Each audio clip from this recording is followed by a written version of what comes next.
I'm going to close my door from office. You're good.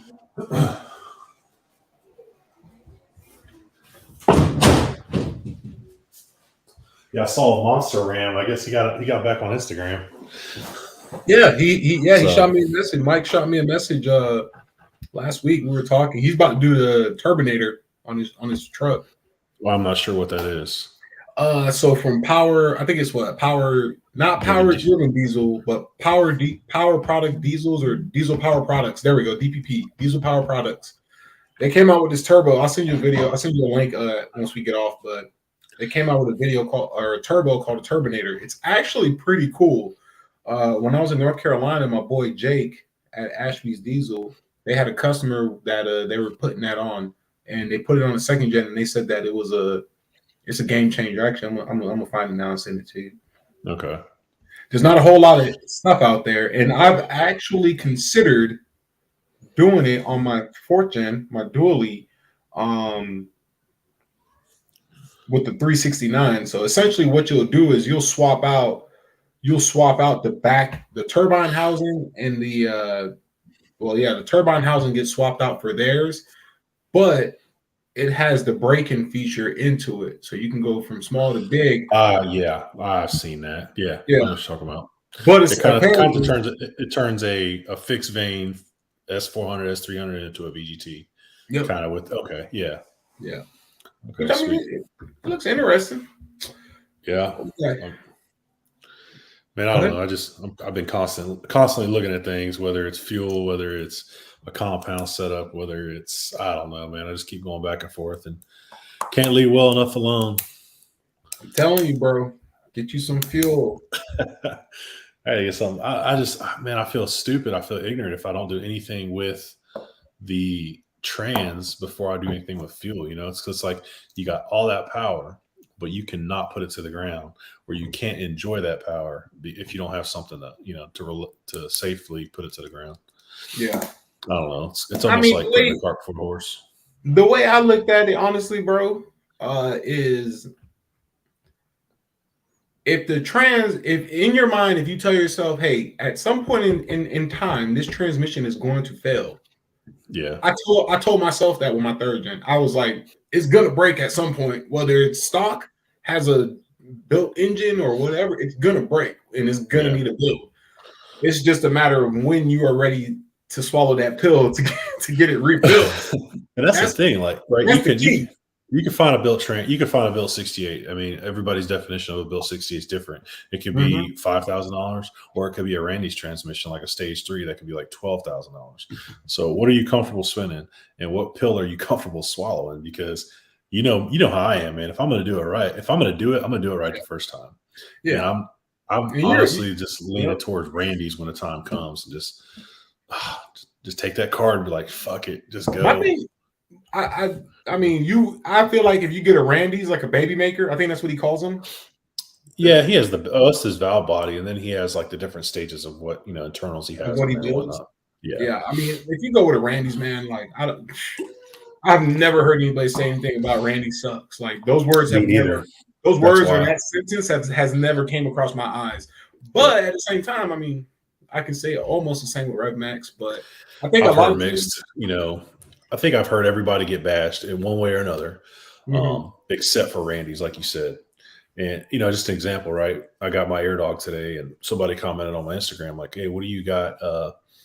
Why didn't you go fast? And I said, because they talk crap and they don't let their product do the talking. And he was like, well, I get that. And, he's playing devil's advocate. Now he was like, well, I get that, but their test that they did with like the cylinder of fuel, and one side's fast, one side's air dog.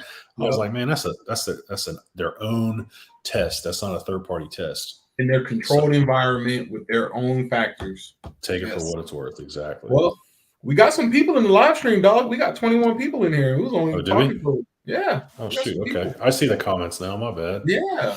All right. Well, people, welcome back. It's good to be back on the live stream. It's been a minute. We got a special guest, my dog, my brother, Eric, aka. What's up, guys? How you guys doing? 6'7". Yeah, it's been a while since we've done one of these. It has. When's the last time we've done one of these? The live stream together. I want to say you were in North Carolina still. I know that. Oh yeah, yeah. I've only done one live. This is the second live stream I've ever done since being in California. Yeah. So we're gonna burn through these comments real quick. All right. We got he's mad at me for getting rid of the white Mega. There's a whole lot of story that comes with that thing, right? You know, yeah, everybody trying to sell it. And, yeah. I'll tell y'all that story once I get to the bottom of these comments. I miss every now and then I'll get a what's up, Rick? Every now and then I'll get a whatchamacallit, just an old like fleur, like a little, I don't even know what it's called. I'd miss it. I'd be like, man, I kind of miss my third gen. I just more so because I just want to see how it looks and how it's doing versus owning it day in, day out type deal. It's, I don't know, man. Sometimes things are better left unknown. You know what I mean? Well, yeah, especially with everything you had done to it. And I don't think I told you either, Eric. But so somebody commented on one of my videos a while ago. I want to say about 2 months ago, and they commented and they said, "Hey, they're like, hey, I see your old third gen for sale. It's in Virginia or North Carolina, somewhere there. I see it for sale. I'm about to buy it. Is there anything wrong with it?" And this is probably about 3-4 months after I sold the truck, and I saw it and I was like, well, let me respond. I told him at the time I sold the truck, it was a good truck, no issues. It drove, ran excellent. I loved it. But at the time when I sold it, I can't say and attest for anything. You know what I'm saying? You can buy that truck and that engine can blow up the next day. Like, I don't know what you did to it. You know what I'm saying? Yeah, that would be that'd be crappy. Yeah, that would be. I mean, I built that truck. I mean, you got to be one dickhead to mess that truck up because it was a pretty sweet truck. Yeah, but some people just don't appreciate shit like we do. Big facts. So Mickey Fingers, yes, I am still in the Marine Corps. I saw you ask. Shout out to my dog Kyle out in Japanistan right now. Japanistan. Yeah, Japanistan out there in Okinawa. He's probably getting his pump on right now at the gym. He actually hit me up. My buddy Kyle hit me up the other day asking if I wanted to help him swap a manifold on his third gen. Ooh. I told him, I told him, I was like, bro, just buy a turbo at the same time. Like, just you're already taking it off. Once he got a third gen, he said? Yeah, he got an 09. Okay. So he's got a 6.7. Get that third gen speed with an S400 turbo on it or S300. He was looking at I think it's called Spool Logic. It's like a ceramic coated. Yeah, it's like a ceramic coated manifold. But okay, I told him, I was like, bro, just slap the turbo on there too. But he does a lot of towing. He got side by side and camping. Yeah, I'd be sticking with a VGT if that was me. It's just me. Yeah. Well, that's what he wants to do. I missed that exhaust brake. So I went back and watched my old video when I first deleted the dually, and I had the whistle tune on. Yeah. That thing sound good, man. I ain't even gonna lie. Sound like an APU going off or something, man. Yeah, 100%, bro, all day. I drove by the other day in our flight line. They do file walk down at 7:30 in the morning. So I was coming up the main street where everybody could see me, and I must have got 5 or 6 text messages. Man, it sounds like an engine. It sounds like a jet engine. Oh, I was like, that 5-blade that looks that cool morning weather. You know what I mean? Yep. I can't tell you how many car alarms I've set off just driving through either my neighborhood, down the street. You know, out here, man, it's a city, so people park on the curbs and stuff like that. I'm just cruising through town and drive past a car and just Just. Well, you're a straight type, right? Oh yeah. Yeah, that's just obnoxious. Yeah, it's honestly, I think it's louder on maybe it's just the outside. I don't know, but I think a stock VGT turbo with a straight pipe is louder than my second gen swap with a resonator. You don't think so? Oh, with the resonator, I just think it's that whistle, like when it has that whistle. Because my truck doesn't have that, because it doesn't have an exhaust brake, so it's just a normal throaty sound. Yeah, and I'm gonna be real with you. I kind of miss the second gen sound. I've tossed the idea around of doing a second gen swap, just because they sound really good. But in terms of loudness, when I had my third gen deleted with the stock turbo, it was quieter than when I did the second gen. When I did the second gen swap, that thing you can hear at least half a mile down the road easily. Are you talking about on the inside, interior noise? Are you talking about inside outside? and outside? Really? Yeah. People used to send me. People used to text me and be like, "Bro, I can hear you inside work. They can I hear your truck when you're coming down the street." I'm like, Yeah. I wish I could, I haven't let anybody drive my truck, but I want to do some drive-by shots, kind of get that outside sound or like some rolling shots to get that, to hear what it sounds like. And the only thing I've ever come close to is like, I'm sure you've seen on my Instagram where I post those stories of my truck backing out of the driveway. Yeah. Even Yeah. when it's like, it's that cold start, sounds pretty cool. Yeah. I know what you're talking about. So we got, what we got here? David, he says, "What's up, player? First things first, how much is fuel in Cali? In Texas is $5. So David, when I filled up I didn't fill up, but I got fuel last week. I paid $5.40. I think it was $5.45, $5.60 for a gallon of diesel.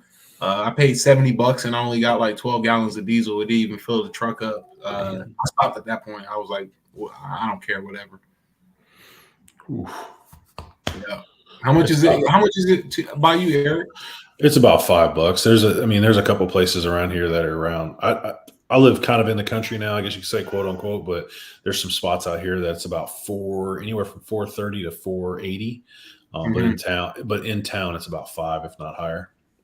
Yeah, man. Yeah, it's rough. I only get fuel on base now. Like I do not go off base to get fuel at all. They don't sell diesel on base here. So that's how my last base was too, and it bugged the crap out of me. So Rick said, with the oil shortage, don't you think it's time for AMSO to fill up the Walmart shelves? Yeah. I mean, they would make a lot more money, but their cost would also go up because AMSOIL and you're a dealer too. So correct me if I'm wrong, but AMSOIL is a direct AMSOIL to consumer. If somebody wants to sell it in the middle, they can do that if they're an AMSOIL dealer.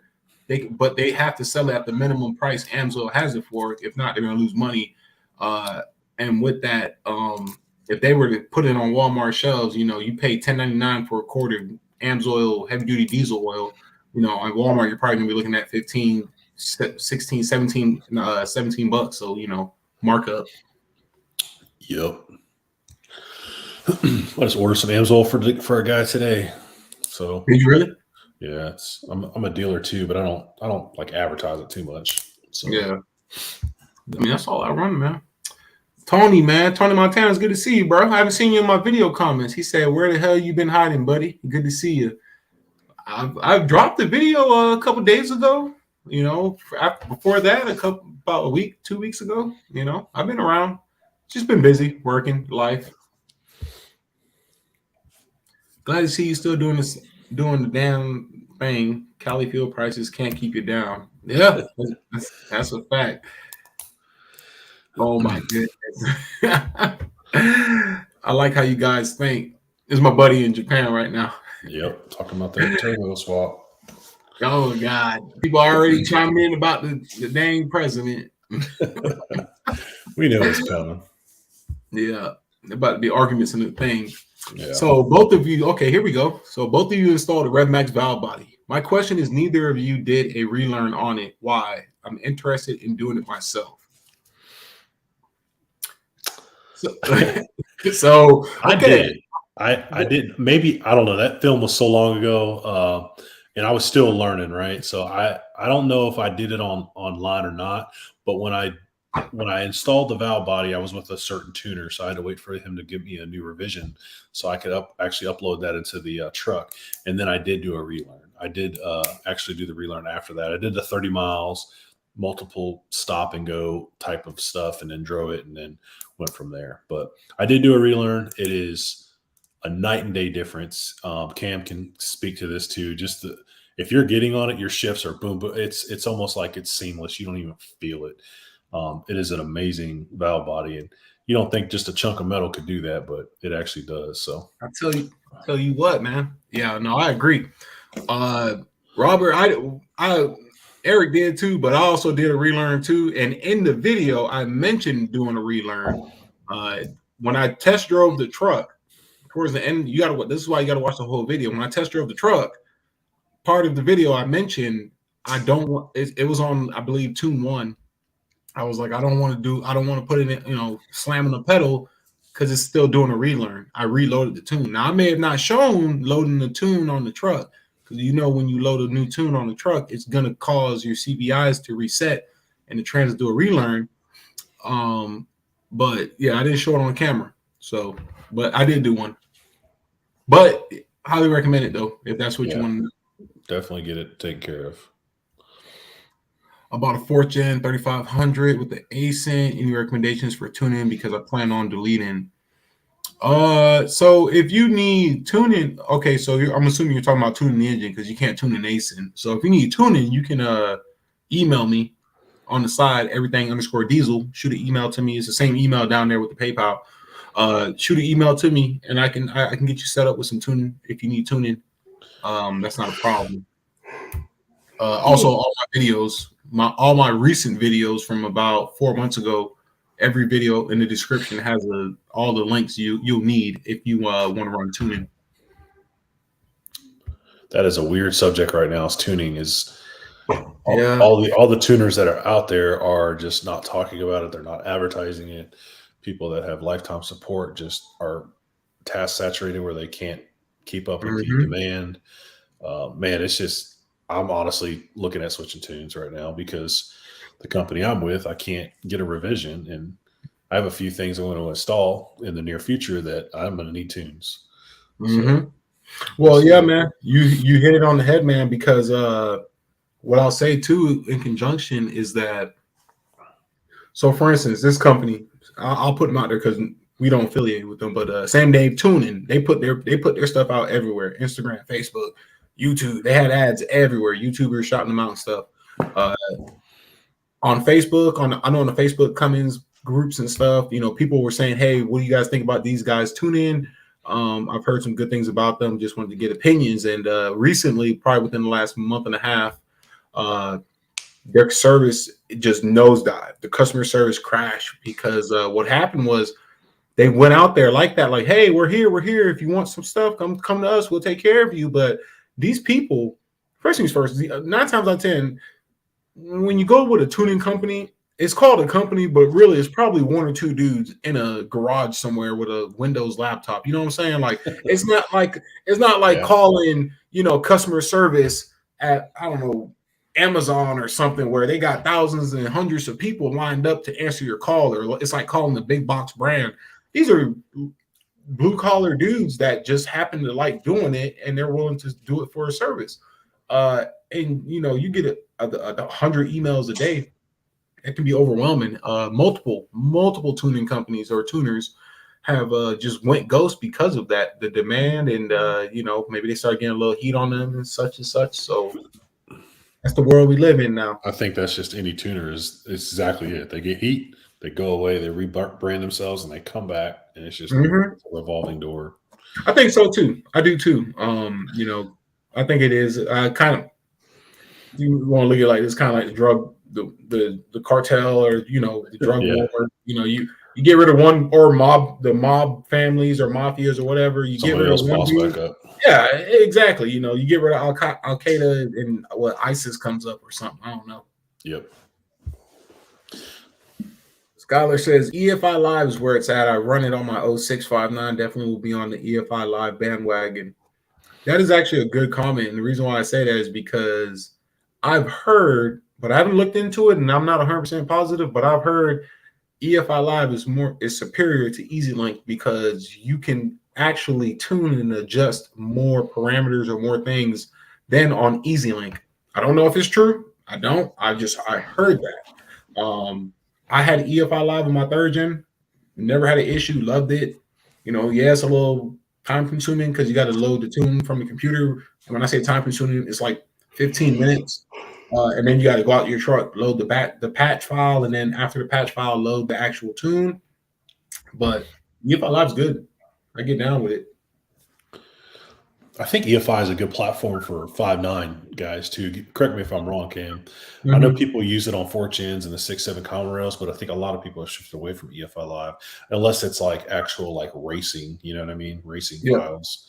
But I don't know. That's just what I've noticed, I guess you could say. No, that's a good point. And it's good you mentioned that too, because if you think about it, there's some companies out here that tune these 5.9s, third gens. They'll tune them with EFI Live. I think part of it is because it's been around for so long that they're just born into that. Yeah. In terms of the actual platform and software and all that, I don't know any of that stuff, but I do know that a lot of real tuners, like good tuners, they can get down with some EFI Live. Yep. The company that I'm thinking about taking my truck to eventually down the road and getting it tuned, which is it's probably a good 1,000 miles away from me, but they use EFI Live, and they have a YouTube channel, and on their YouTube channel they talk about whatchamacallit, like doing tuning and stuff. And I called the other day and inquired about some stuff, and like, yeah, we don't tune those trucks anymore. We haven't tuned them in like 2 years. And I'm like, I see them tuning them on the YouTube channel. But at the same time, I get where they're coming from. Yeah. And that kind of pretty sure if you pulled up in person and was like, yo, what's up? Yeah, exactly. I know this kind of touches on what Tony's asking about here in a little bit. All right, let's see where we at. All right. If we were in 2019, how much less do you think you would have paid for the dually? Damn, this man. Let's see. In 2019, where everything was normal, for the most part, it's funny because I asked myself the same question a couple weeks ago. I think I would have seen myself paying around 37 to 39,000. I think I would have seen myself paying for. It might have not been that exact truck, but it would have been a truck damn identical or similar to it from somebody else. But I think it would have been around that high 30s for it. Yeah, I think. Do you think the prices are coming back down right now for vehicles, for especially diesels, because of the fuel prices? I don't think because of the fuel prices. I think because people aren't paying the money. They stopped paying the money these people want for these trucks and cars or whatever. It was bound to happen. I mean, I think when I sold my third gen, I think that was the best time for me personally, because the market where it was at the time and what I had invested into my truck. On top of, I was just a realistic person. I was like, listen, I put a lot of work into this truck, but I'm not one of those people that's like, I did, this is a dime of a dozen, like $40,000. Like I wasn't one of those. I was like, no, just 29, 30K. So that's a respectable price for a truck in the condition it was. I think I haven't been looking on a lot in the last month at diesel trucks on the market. I think they're going to start creeping down slowly. I don't think fuel prices will cause them to go up. If anything, like I think you said it, but it'll cause it to go down. But I don't know. What have you seen? I haven't looked at trucks lately myself either, but I think they're going to start dropping pretty good. I'm not no economy major or anything like that, but we can all see that the interest rates are going up right now for houses, cars, everything. So I think the prices of the trucks are going to come back down, and I think. Honestly, I think the bubble's got to burst on the automotive market sometime soon. It's coming. It's coming. The average car, being $50,000, and a truck, a loaded F350, F450 topping $100,000 is absolutely fucking insane. Like that's not your normal everyday person can't afford that. So I think they're going to start. I think we're going to see it. And if you kind of go back to 2008 when the whole recession happened. I remember when they were brand new Dodge Ram 1500s. My buddy bought one, fully loaded. I mean, it was a Laramie or SLT for $20,000 because the economy was dog shit. Yeah, so he bought one brand new, $20,000. Like it's like, dang. I mean, it was a crew cab, 4-wheel drive. Like, I think we're nearing that. Yeah, and I think so. One time when I made a video end of last year about watch this before buying, or it was called should you buy what to watch in 2022 when buying a diesel truck. And I talked about that. I think I talked about the 08 market, and I referred that to my topic about, listen, it's not going to stay like this forever. Two things was going to happen. Okay, there we go. I have to use my right hand. Two things was going to happen. One, people were going to keep paying the price, these crazy prices for these trucks that people want.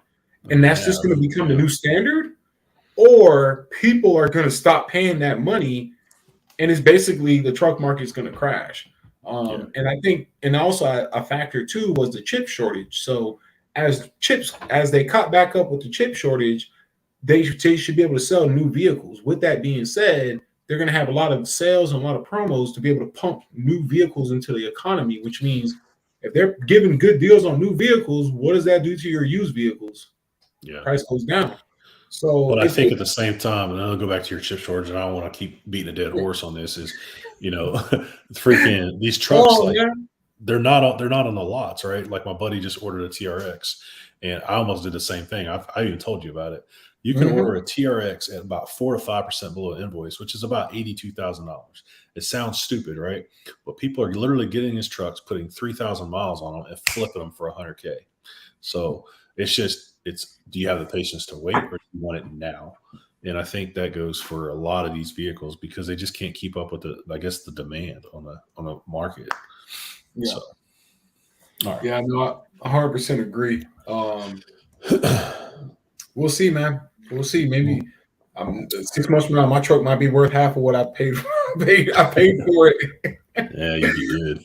Yeah. All right, what we got next? Have you heard any engine tunes that interacted with? Let's see.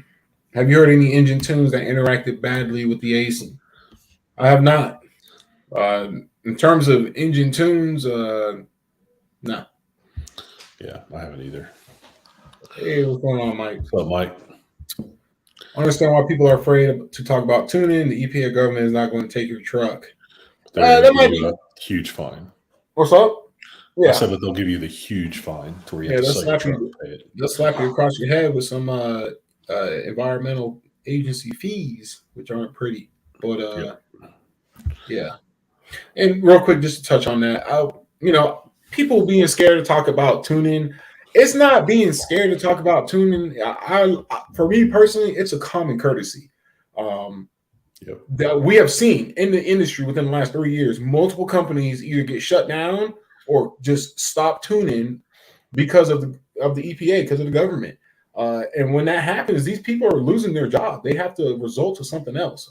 So I look at it in terms of I don't want to throw somebody under the bus. I don't want to take away a man's way of feeding his family or feeding himself because I'm not scared to. I'm boastful and they ain't gonna do nothing like that. It's like there's no need for that. You know what I'm saying? That's exactly it. You hit the nail on the head.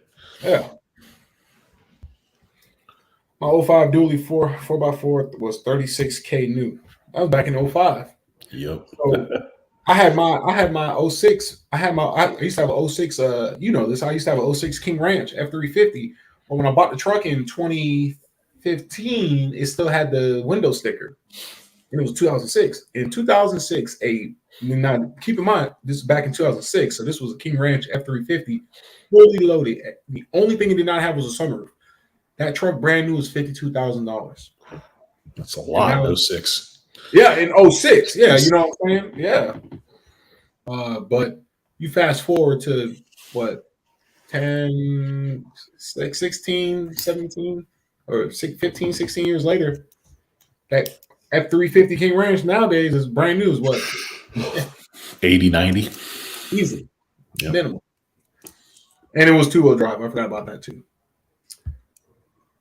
Fortune 68 RFE, 90K. Would you recommend deleting tune? Haven't done it yet. Or valve body like RevMax. Realizing cost is completely different.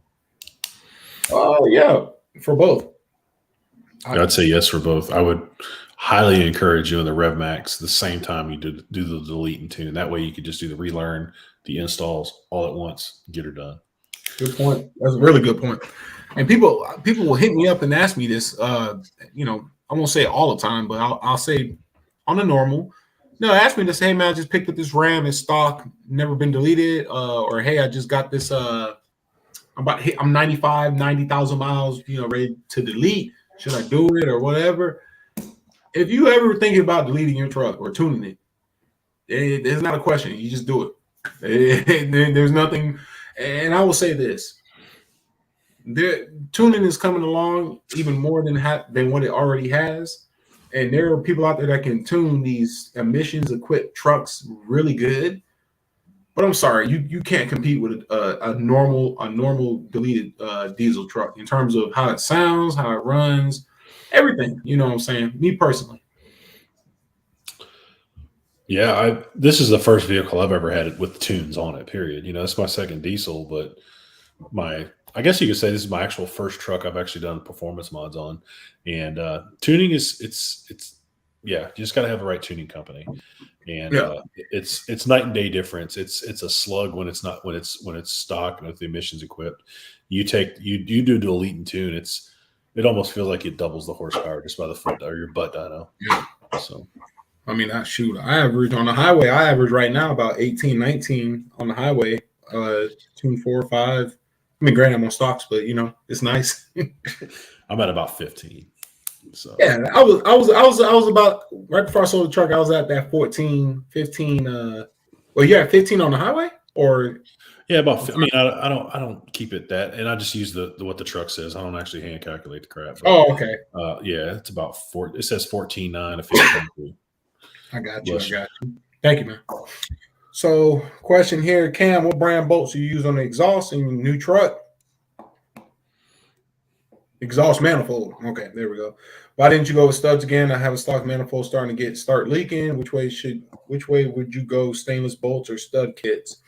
So the bolts I use for my exhaust manifold, they came with the turbo kit from Smedin Diesel or from MDC Diesel. They're just basic manifold Allen screw bolts. There's no fancy nothing. The reason why I didn't go with studs is because I forgot to order stainless studs prior to doing the turbo. And then I wanted to get the turbo installed, and I didn't feel like waiting for shipping because this was back in January when shipping still sucked, which it kind of does now, but not really. But in terms of which way to go for the stainless bolts or the studs, I'm gonna let Eric answer that because I think I know his answer already. I'll tell you right now, cheap homestead mechanic. I like the Fleece bolts.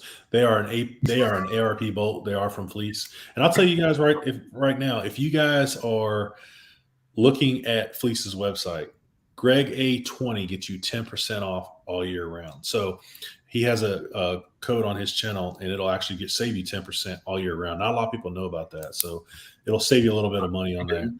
Yeah. So they advertise Black Friday, and sorry to get off topic here, but Black Friday, I was like, man, they're gonna lose like 20%. I'm gonna buy me a whole bunch of stuff. Nope, 10%. I was like, man, shit, I could have done that all year. But yeah, back to your question. I do the Fleece stainless bolts, and I still have them on my truck. They've been on there for 2-3 years now. No rust, still nice and shiny, still tight.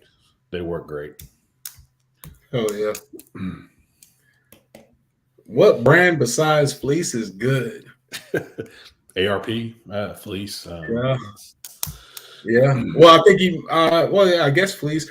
So if you're asking about manifold studs, hey, listen, you got two types of people. You got people like me, the shade tree mechanic, and then you got people like Eric, who like the finer things in life. So if you go ask me that question, I'm gonna tell you straight up. On eBay, if you type in 6.7 Cummins exhaust $40, studs, shit, $38 from KBB. KBB Performance sells stainless exhaust. That's what I had in the third gen. I got 4 sets in my garage right now of exhaust studs from just regular kits like that. Did you really? Just sitting in a drawer. Yep. Because I've done all the installs I've done. I've had people order those stainless ones, and just keep their hardware. Yep. I mean, you can sell it. You can sell it to him. It looks like he needs them. If he needs them, let me know. DM me. Yeah. Let's see. So a year and a half, I bought my 06 59 G56 Mega Cab for 13.5. I'm blown away how the market now. Thank God I bought when I did. Yeah, man. I mean, the first things first. That's a good. And I don't know the condition of your truck or anything besides the year, make, and model and what trans, but 13.5. I mean, shit. Back then, there were 12 valves and second gens going for as much as that, if not more. So, yep. When do we ever think our vehicles will be an investment? Never. You know what I mean? Like for going up. No. If you buy these vehicles, and another thing too, people say, well, it's a diesel that holds its value. It does compared to a gasoline. Yeah. It does to a gasoline, but it's still the value still depreciates like anything else in economy or economics. Yup. Oh, this one is nice. I've been hearing this one a lot. Me too. So and ATS finally like came to like a big brand finally woke up and realized how much money's out there to make. Word on the street is Allison is in talks with the Dodge Thoughts. You want to go first, Eric? Because I got some juicy shit, man. Because I'll just tell you right now. I've kind of heard this too, and I think it's if they can get like a 10-speed Allison behind this Cummins, there's nothing that's going to stop it. And everybody talks about their dream truck and how they would build it, and this engine and trans combo is what they talk about. Long as Allison is still up to par of what it has been, and it can hold the power of the Cummins, there's no torque like a straight six. So that has to be handled different, engineered a little bit different. But I hope that this is true, and if it's reliable and it actually comes to fruition, then I think this truck is going to be the number one selling truck on the market. Oh yeah, 100%. I agree. I agree a whole lot. I think with this, and I read an article about this. I don't know if it was on Motor Trend or something, but I don't know if it was legit, but I don't know what Ram is waiting on, or Chrysler, Fiat, Fika, wherever they're called now. I don't know what they're waiting on. The amount of revenue they will generate. They will have trucks on back ordered for over a year, like a year. It's going to be like when what was that one car when it first came out? It was like a 1 year wait because everybody wanted it. I can't even think of it now. But anyways, I think it'll be a good move. In terms of the aftermarket world, obviously, and this is what I was going to talk about earlier with ATS. We all know ATS has a legitimate 100% plug and play original equipment style Allison swap for the Cummins. It's about $12,000 from what I've heard. Haven't really priced it out personally myself. But if you watch ATS Diesel's video when they have the Allison next to the 68 RFE, I mean, it's like an NFL player next to a high school freshman. Like, hey, there ain't no comparison. No, seriously, man. I mean, everything just looks bigger. Like, it just looks like it's like college football when your favorite college football team plays that little cupcake team. Just in the middle of the season or early in the season, they play that little FBS team just to kind of get the morale up. It was like that. It was like men among boys. But that would be nice to see, though. A 92 12 4x4 was $19K. Ooh. Now, was that back in 1992, or like was that like a couple years ago or something? Glad got my 09 when I did 180 on it for 15. Oh, okay. Yeah, no worries, Peter. Okay, Tony. Oh shit! Oh dang! What's this? Yeah, man. I tell you, I've thought about it, and I think I've only told a handful of people if I was thinking about selling it, and it's usually Cam and a couple of my buddies here in town. But I always think about selling it. I always think about doing something different. But every time I look at it and I drive it, I can't. The money would have to be stupid for me to get rid of this truck, because for me to build another truck like it with the aftermarket stuff that I have on it, it's north of six figures. And I just couldn't see somebody giving me that kind of money for this truck. I know you're never going to get the money you put into it, but at the same time, my truck is still a baby too. It's a 2014. It was manufactured in August of 13, but it's only got 52,000 miles on it. So there's nothing on that truck. It's still, like I said, it's still a baby. Mm-hmm. But we shall see. Only time will tell. Every now and then he'll text me and tell me that, and I'll be like, bro, just hold on to your truck, because as soon as you sell it, you're gonna regret it. So yep. if somebody was to ask me what is the biggest thing you regret about selling your truck, or do you regret selling your truck, I won't say I regret selling it. But in terms of one of the biggest things I miss or regret is I miss walking out to my driveway to something that I built that ran exactly the way I wanted it to run. You know what I'm saying? Yep. Right now with this truck, it's getting there. I'm working with it. It's getting there. It's just a time thing, really. But I missed that with the third gen. You know, pretty much north of a year and a half, it was basically the same. That last year and a half before I sold it, because summer of 2020 is when I did compounds, injectors in the winter of 2020. And I sold it 2021 September. So year and a half, year. It was the same truck, and every day driving it, I mean, I enjoyed it, man. I miss it. I mean, the compounds, I will end up with compounds again. It's gonna happen, but I definitely miss that. Bought an 18 Ram, 4x4, brand new, had about 25 miles on it, deleted it, tuned it, and ever since it performed like I wanted to. Love it. That's what I'm saying, man. It's night and day difference. Oh yeah, absolutely. How does your Banks pedal monster work with your Edge CTS3? So, so it works. It works, man. It works good. It works good. So I had some hiccups at first. I actually had to call Edge. And Eric, I told you about this earlier today, actually, when I was texting you about what happened. So earlier, all right, so rewind real quick. So when I made the video on the pedal monster, I made the video, and during the video, I stated that I wasn't a fan of how the pedal monster connected to the OBD2 port, which meant I couldn't plug my Edge into there. After that, Banks reached out to me, and they told me that you can turn off the feature to where you don't have to use the OBD2 port, and you can plug in whatever you want to plug in, but still have the pedal monster running. I said, oh, cool. So I did that. So I turned off the OBD2 port, plugged my Edge back in. Well, my Edge the PIDs wouldn't load, the gauges wouldn't load on the Edge.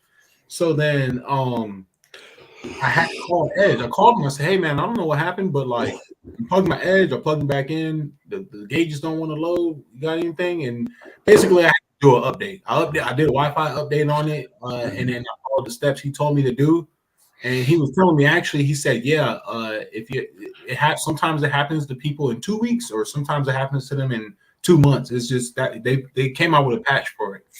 I guess my Edge today was the time when they wanted to do that. But so far it's doing good. To answer your question, though, it works fine with it. I actually drove it before earlier when I was doing some stuff on the truck. I drove it with the Edge running and the pedal monster intertwined. It's doing good right now. I have it set to sport. I have it set to like 50%, 40% boost or sensitivity. So it's doing good though. What would that push the price of the truck to? I think he's talking about the Allison behind the Cummins, and Ew. Yeah, I think it would still be in the same ballpark. I would say 80s. Obviously, depending on trim level, but a typical truck that's 80K, I would say it'd probably push it up to about 85. That's just me guessing out loud. Well, I mean, I agree with you, dog. I don't see it going up. I don't see it going up too much. Just because I look at it like this, you know, Chevys and GMCs have the Allisons, and they're priced roughly around the same price as a Ram. To my knowledge, Ford is the only one where it's like they're like 5, 8, 10,000 above for like they're just more expensive. But everything Ford has is in-house minus their fuel system.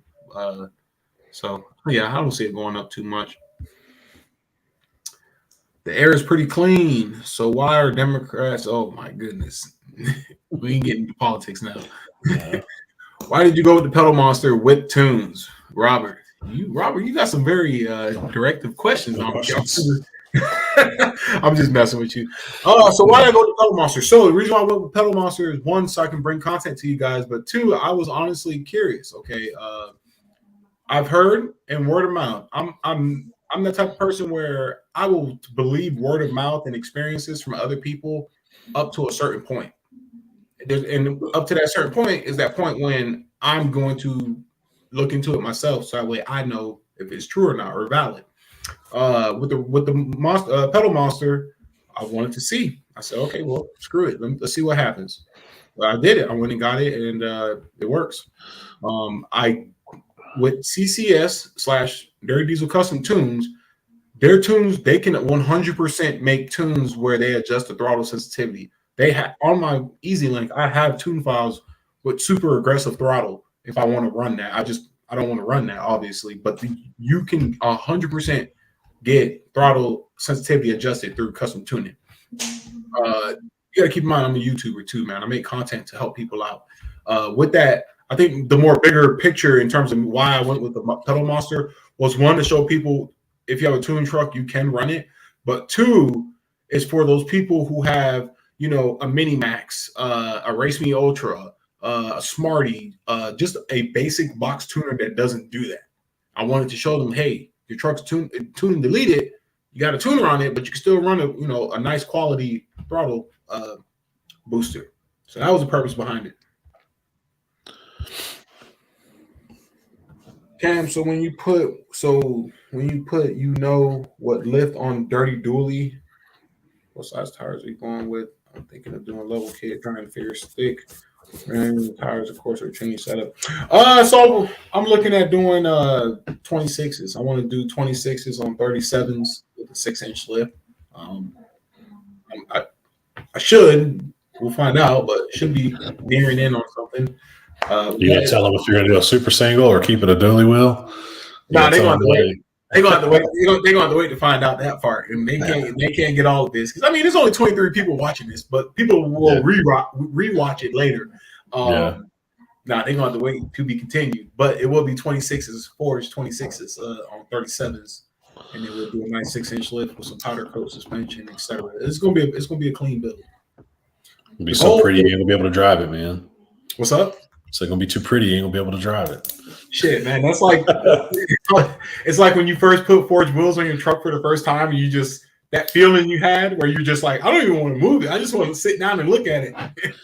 I did that, and it friggin' snowed 2 days later. I was like, oh shit. I remember you sending pictures. I was like, man. I was like, welcome to the Forge Club, dog. Yep. Water stains and stuff. Let's see what we got here. Nick, what up, bro? Nick from Temecula. Hey, what's up, Nick?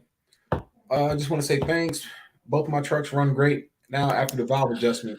So Nick, I went out to Nick up north, and I did valve lash adjustments on his. He has a 4th gen work truck, and then was it a 4th gen? Yeah, no, it was a white 4th gen and 2 4th gens, and I did valve lash on both of them. Got his truck quiet, running. Glad to hear that, bro. It looked like his profile or his picture that popped up. It looked like a Nissan, like an RB26. Oh, bro, this dude here. Oh my goodness, bro. This man can do some stuff. He can pretty much do anything. I'm a sucker for JDM cars, man. I love. He's on whatchamacallit. He's on Instagram. Okay, I'll have to check him out. Yeah. Nice. Yeah. Sean. No, I'm not in Florida. What's good, Thomas? Good to see you, man. Please update your hyperlinks in the description. Most don't work anymore. Amazon says page not found. I'm still trying to find the intake horn you got. eBay is out. So you can go on eBay and just type in 6.7 intake manifold. So if you click on the one in the eBay link in the description, if you click that, it's going to go to the page. It's probably going to say out of stock. If you scroll down, it's probably going to recommend other similar parts like it or identical from another seller. So I don't know the company that I've shouted out when I made that intake horn video. Apparently that video blew up. Like people were sending me pictures and messaging me left and right saying that they bought it, they love it. That company I wish I worked with because they probably would have hooked me up real good because I'm pretty sure my video is the reason why that link shows out of stock now because when I purchased it, I ain't have no issues. So plus it got other companies' attentions as well. Oh, there you go. Okay, yeah, 280Z with the RB25 DET, sweet. Yep, I like my JDM cars, man. You know. yeah. Neo. With the Cummins being so successful with Ram, why do you think Cat and Detroit never jumped on the bandwagon with Chevy and Ford? That's a good question.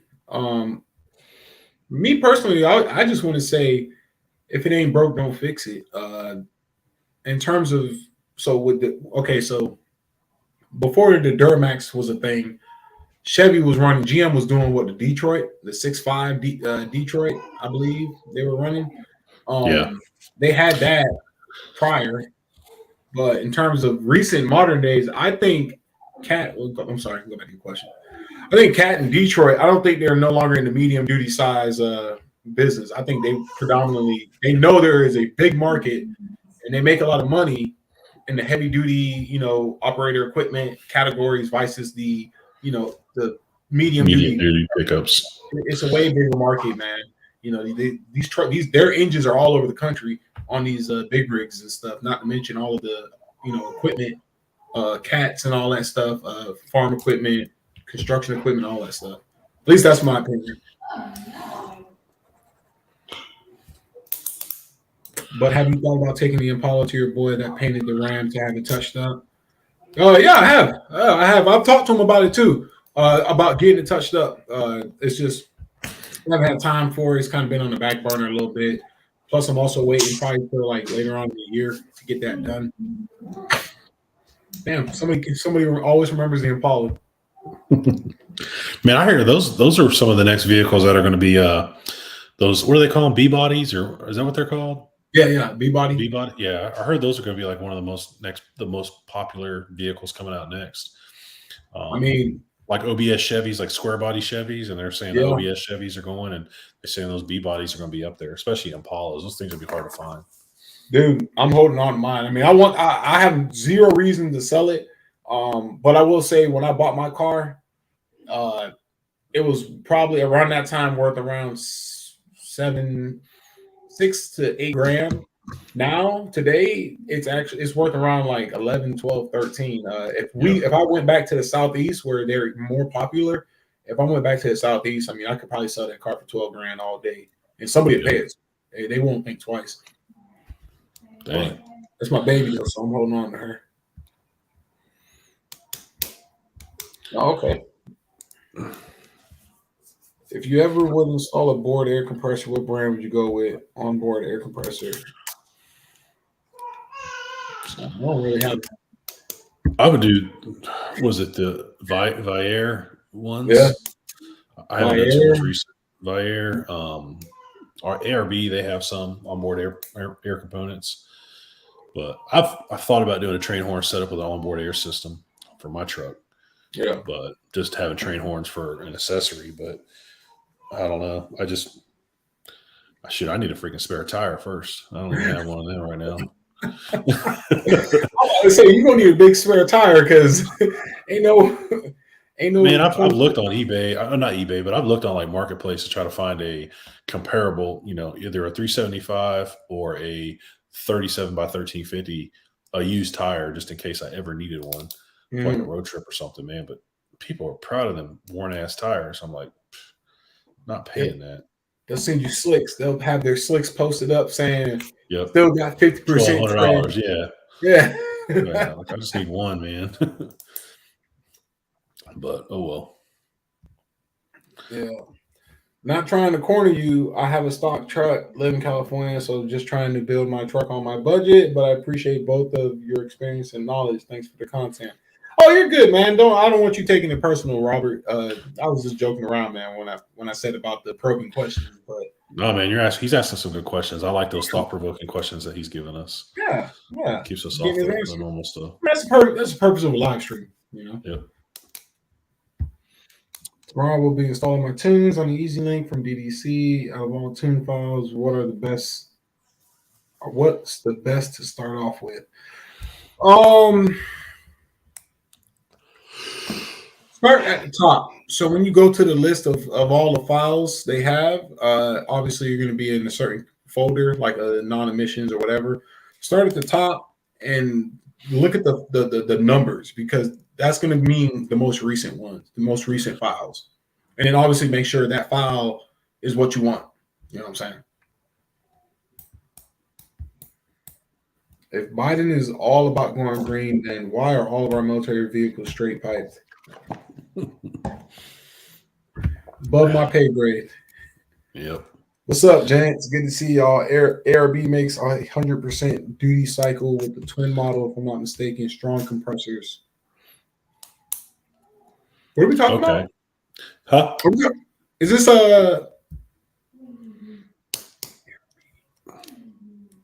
What's up? I think we're talking about turbos.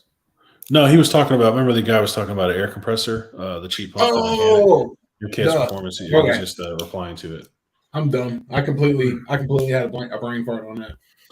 My bad. It's good to see you though, bro. Yeah, man. See him on Facebook, or not Facebook, but Instagram. Yeah, man. What diff cover do you guys recommend for heavy towing? We both got the same one. Yeah. Okay. So this is me personally when it comes to diff cover, and I'm a realist. Like I ain't gonna sugarcoat it. You know, if I'm running a certain type of diff cover, I have never seen somebody blow out. And not Nick, this ain't just for you. This is for anybody in general. I have never seen anybody blow out a rear end because they ran a stock diff cover on their truck. I've seen trucks with 500,000 miles with a stock diff cover and the stock oil from when it was first made. Not saying do that. Don't do that at all. That's bad. But I ran my last truck. I ran a PPE diff cover. Never had an issue. This truck, I got the Banks diff cover. Banks has the patent, and Eric has it too on his 4th gen. Banks has the patent technology with the ram air scoops. Some people say it works, some people say it don't. I don't know, but I would say you can't go wrong with the Banks or PPE. Personally, yeah, I've had a Mag High Tech. I had a Nitro one on mine when I first got the truck. The only thing that worries me about the Banks is the way the scoops come off the side to bring the air up. Supposedly, if you were to set a jack under there, because it's I believe it's a cast piece. Mm-hmm. If it was to crack or break, that's the only thing that worries me about the Banks cover. And you'll know what I'm talking about, Cam, when you get on there, because it's just like 2 big fins that are off the side that you can actually see through. I'm sure it's engineered. Hopefully, it's engineered that way to where those won't break or crack or whatever the case may be. But yeah, I mean, I know. Banks said that they're designed to break off, and if they break off, just call them and they'll send you another one because it's under warranty, I guess. Oh, sweet. Well, awesome. Well, that just answers that question. Well, I mean, that's what like if you're off-roading and you hit a rock and it knocks those the air catch off. Thing, yeah. Yeah, I don't know in terms of jacking it up, but I know what you're talking about though, 100%.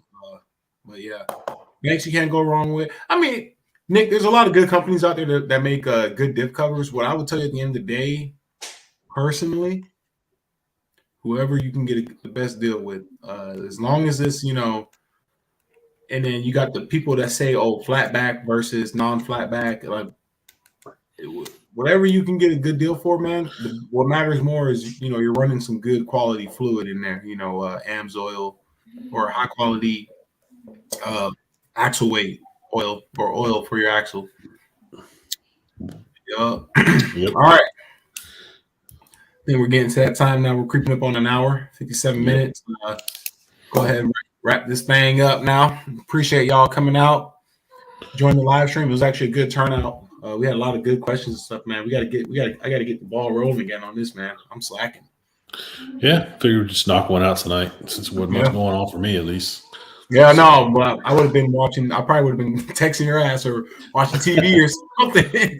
But for everybody wondering who's still here, it was actually Eric's idea to do the live stream. So if y'all want to shout him out or go check out his YouTube channel, OKC67, it was his idea. So if he didn't mention that, I probably wouldn't have came on a live stream tonight. But I'm actually happy I did now, just because we had a good time tonight. All right. Here we go. Yep. We've got a couple last-minute questions. Last two I'll answer from Walter and Mike. Does a BD 68 RP separator plate make a difference? Well, I never personally ran a BD separator plate, but I ran an ATS diesel separator plate. It did make a difference. Definitely. Me personally, I believe that's what kept my transmission on my last truck lasting as long as it did. In conjunction with driving normal too. But I would like to think the BD separator plate works. It does make a difference. Now, it won't make a difference, and this goes for any valve body upgrade you do. It won't make a difference if you do not do a relearn or turn up the line pressure. So if you just put it on and drive it, you're not going to notice a difference. Bought a 17 Ram with thing. First mods was the Pedal Monster and the Gen 2 intake. Hell yeah. What's up, Mike? All right, you guys, we're out of this thing. Appreciate y'all joining. Take care. See y'all next time. See you guys later. All right, we out. Later.